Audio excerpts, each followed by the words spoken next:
आज गीता के 7वां अध्याय के 14वां श्लोक से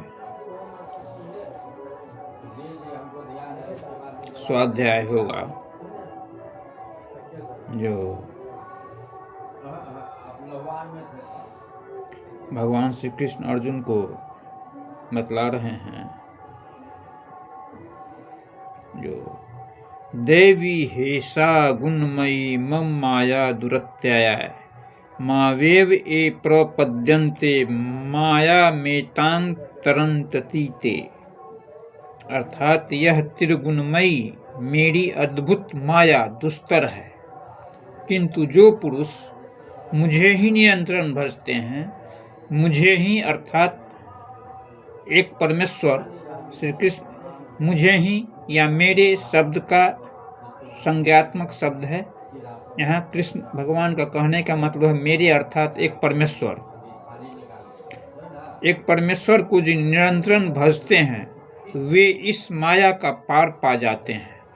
यह माया है तो देवी, परंतु अगरबत्ती जलाकर इसकी पूजा न करने लगे, इससे पार पाना है।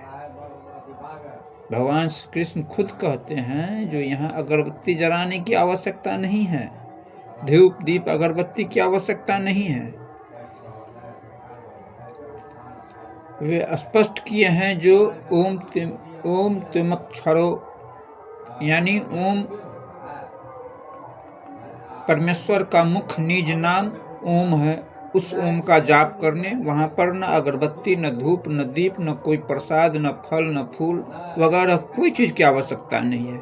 ये तो पौराणिकों पंडितों के द्वारा बनाया गया एक षड्यंत्र जाल है, ठगने की व्यू से।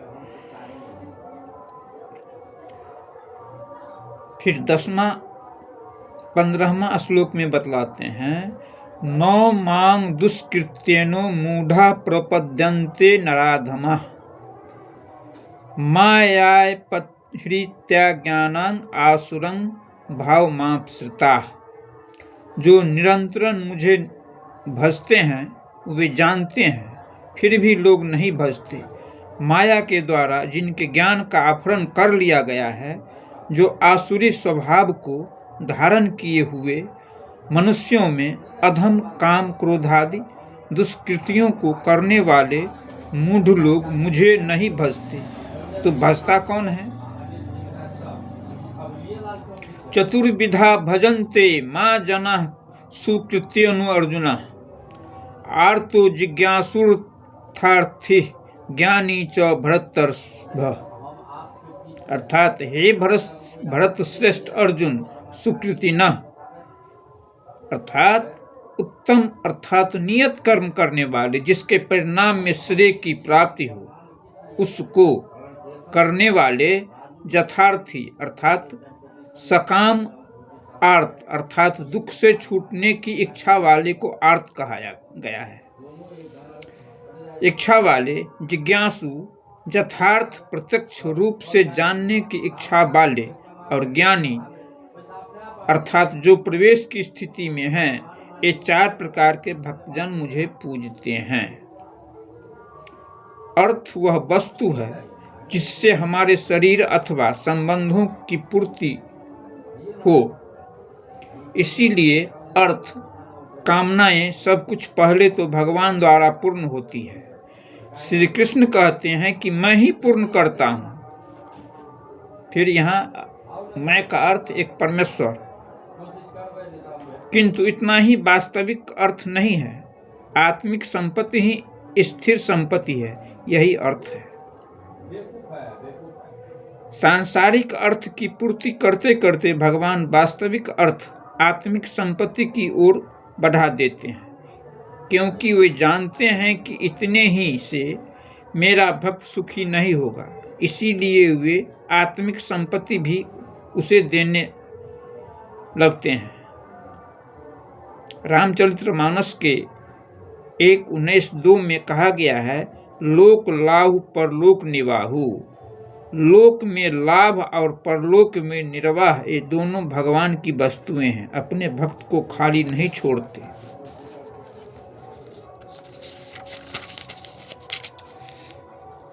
आर्त आर्त अर्थात जो दुखी हो, जिज्ञासु समग्रता से जानने की इच्छा वाले जिज्ञासु मुझे भजते हैं। साधना की परिपक्व अवस्था में दिग्दर्शन अर्थात प्रत्यक्ष दर्शन की अवस्था वाले ज्ञानी भी मुझे भजते हैं। इस प्रकार 4 प्रकार के भक्त मुझे भजते हैं, जिनमें ज्ञानी श्रेष्ठ है अर्थात ज्ञानी भी भक्ति ही है। इन सब में भी भगवान कृष्ण कहते हैं जो तेषां ज्ञानी नित्य युक्त एक भक्तिर्विशस्यते विप्रो ही ज्ञानी नो अत्यर्थमिहं स च मम प्रिय। अर्थात अर्जुन, उसमें भी नित्य मुझ में एक ही भाव से स्थित अनन्य भक्ति भाव वाला ज्ञानी विशिष्ट है, क्योंकि साक्षात्कार के सहित जानने वाले ज्ञानी को मैं अत्यंत प्रिय हूँ और वह ज्ञानी भी मुझे अत्यंत प्रिय है। वह ज्ञानी मेरा ही स्वरूप है। देखते हैं, अर्थात प्रत्येक व्यक्ति जो ज्ञानी है या जो भी हो, वो ईश्वर का ही स्वरूप है।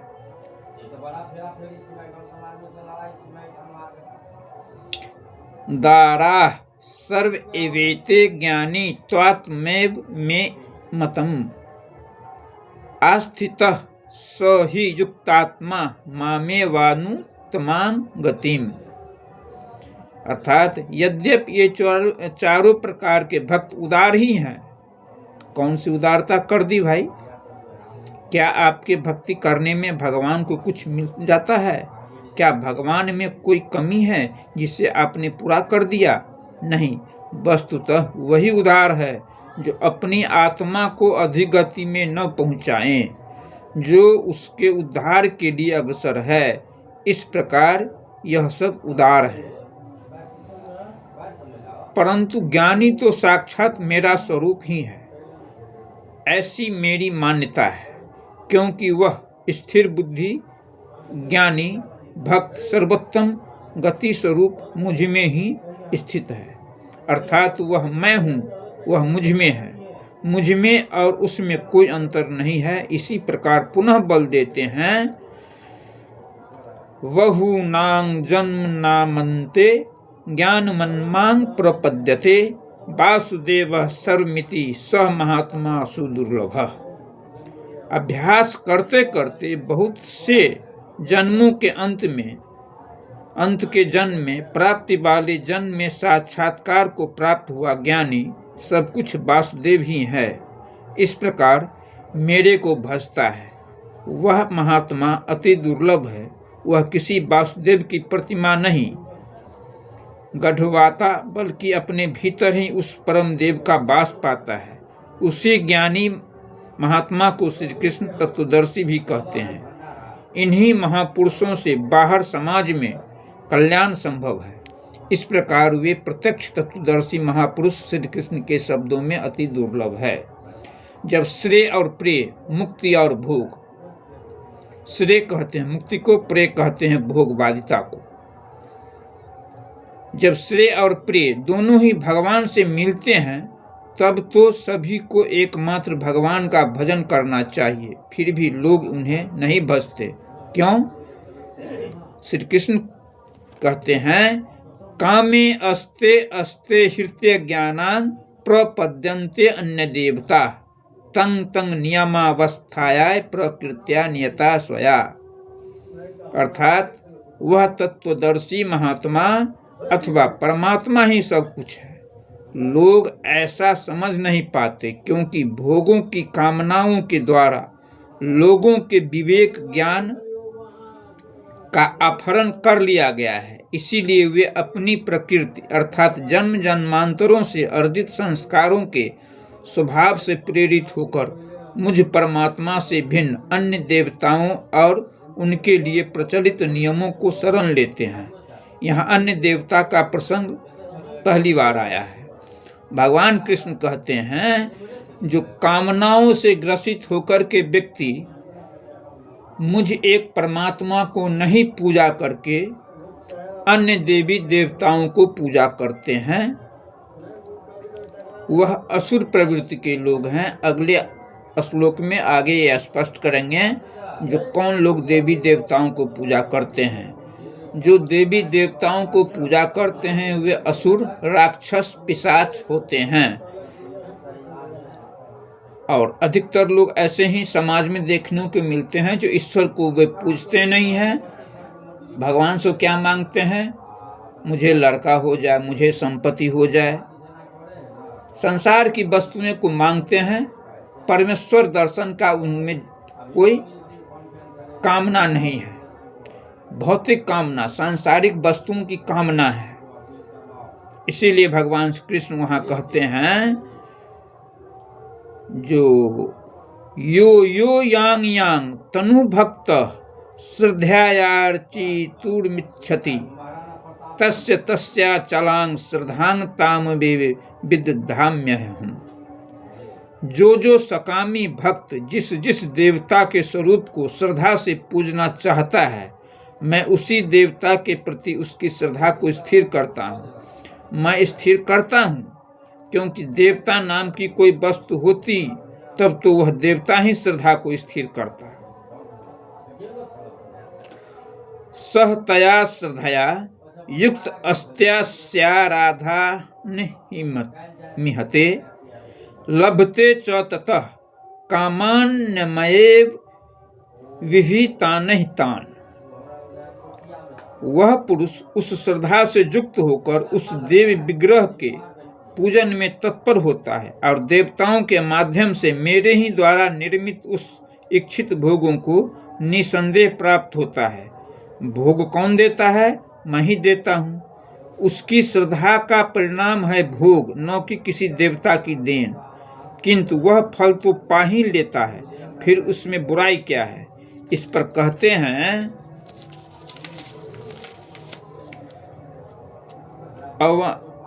अंतबत्तु फलं तेषां तदभवत्यल्पेधसाम् देवान् देवाजयो यान्ति भक्ता यान्ति मवापि। परंतु उस अल्प बुद्धि वालों का वह फल नाशवान है। अर्थात देवी देवताओं को पूजा करने से वह जो फल मिलता है वह फल नाशवान है, क्योंकि भौतिक जगत के नाशवान समान ही कामना करते हैं, इसीलिए वह फल नाशवान है। आज फल है तो भोगते भोगते नष्ट हो जाएगा, इसीलिए नाशवान है। देवताओं को पूजने वाला देवताओं को प्राप्त होते हैं, अर्थात देवता भी नाशवान है। देवताओं से लेकर यावन मात्र जगत परिवर्तनशील और मरण धर्मा है। मेरा भक्त मुझे ही प्राप्त होता है जो अव्यक्त है, नैष्ठिक परम शांति पाता है।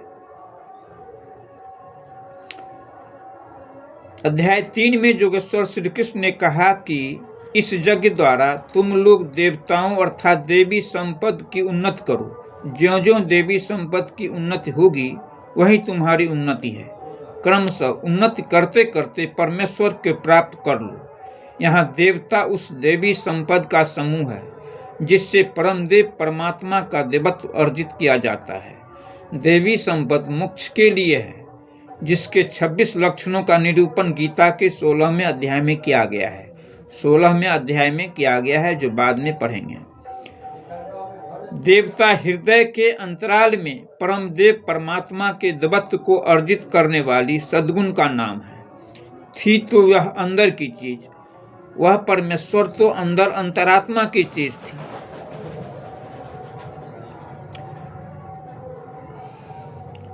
लेकिन यह अंदर की वस्तु को कालांतर में लोगों ने भीतर की वस्तु को बाहर देखना प्रारंभ कर दिया और मूर्तियां गढ़ ली, कर्मकांड रच डाले और वास्तविकता से दूर खड़े हो गए। श्री कृष्ण ने इस भ्रांति का निराकरण उपयुक्त 4 श्लोकों में किया। गीता में पहली बार अन्य देवताओं का नाम लेते हुए उन्होंने कहा कि देवता होते ही नहीं, लोगों की श्रद्धा जहाँ झुकती है वहाँ मैं ही खड़ा होकर उनकी श्रद्धा को पुष्ट करता हूँ और मैं ही वहाँ फल भी देता हूँ। यह फल भी नाश्वर है, फल नष्ट हो जाते हैं। कल्पित देवता नष्ट हो जाते हैं और ऐसे देवताओं को पूजने वाला भी नष्ट हो जाता है। जिनका विवेक नष्ट हो गया है वे मूढ़ बुद्धि ही अन्य देवताओं को पूजते हैं। श्री कृष्ण तो यहाँ तक कहते हैं कि अन्य देवताओं को पूजने का विधान ही अयुक्ति संगत है। इसीलिए देवी देवताओं को पूजना ही बहुत बड़ा पाप है, वह नरक का द्वार है। अव्यक्तं व्यक्तिमापन्नं मन्यन्ते माम बुद्धया परं भावमजाजन्यतो ममा भक्तिमुक्तिमम्। यद्यपि देवताओं के नाम पर देवता नाम की कोई वस्तु है ही नहीं, जो फल मिलता है वह भी नाशवान है, फिर भी सब लोग मेरा भजन नहीं करते, क्योंकि बुद्धिहीन पुरुष, जैसे पिछले श्लोक में आया कि कामनाओं द्वारा जिनका ज्ञान अपहृत हो गया है वे ही देवी देवताओं को पूजा करते हैं। मेरे सर्वोत्तम अविनाशी और परम भाव को भली प्रकार नहीं जानता, इसीलिए वे मुझ अव्यक्त पुरुष को व्यक्ति भाव को प्राप्त हुआ मानते हैं, मनुष्य मानते हैं। अर्थात श्री कृष्ण भी मनुष्य शरीरधारी जोगी थे, जोगेश्वर थे। वे स्वयं जोगी हों और दूसरों को भी योग प्रदान करने की जिसमें क्षमता हो उसे जोगेश्वर कहते हैं। साधना के सही दौर में पड़कर क्रमशः उत्थान होते होते महापुरुष भी उसी परम भाव में स्थित हो जाते हैं। शरीरधारी होते हुए भी वे उसी अव्यक्त स्वरूप में स्थित हो जाते हैं। फिर भी कामनाओं से विवश मंदबुद्धि के लोग उन्हें साधारण व्यक्ति ही मानते हैं। वे सोचते हैं कि हमारे ही तरह तो यह भी पैदा हुए हैं, भगवान कैसे हो सकते हैं। उन बेचारों का दोष भी क्या है, दृष्टिपात करते हैं तो शरीर ही दिखाई पड़ता है, वे महापुरुष के वास्तविक स्वरूप को देख क्यों नहीं पाते। इस पर जोगेश्वर भगवान श्री कृष्ण कहते हैं। अगले श्लोक अगले एपिसोड में पढ़ा जाएगा। आज का यहीं पर समाप्त 24 श्लोक तक। ओम शांति शांति शांति।